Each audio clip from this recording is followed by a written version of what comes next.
Datangkan satu jaringan hantaran ke depan sebagaimana saya katakan. Akhirnya ia tiba pada minit ke-12 menerusi Faisal Halim. Satu jaringan mudah.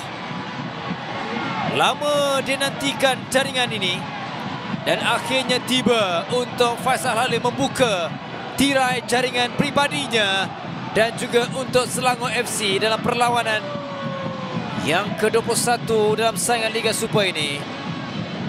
Rakan yang cukup bijak.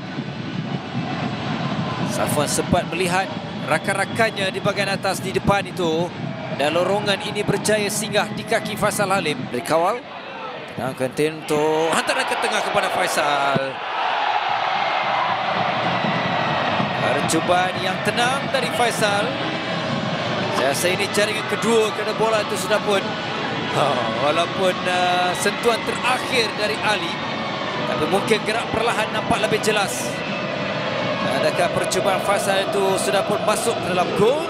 Di sini kita perhatikan Kentin ada ruang untuk dia mendapatkan Faisal.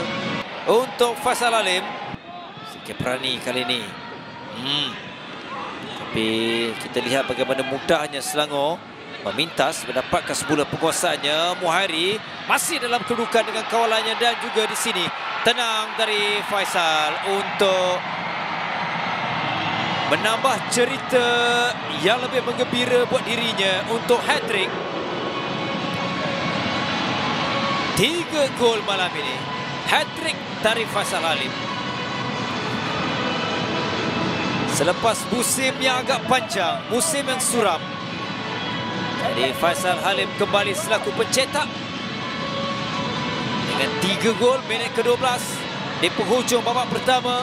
Dan sebentar tadi jaringan mudah terhasil, tetapi di sini Muhairi Ajmal antara individu yang bekerja keras untuk membuka ruang kepada Faisal.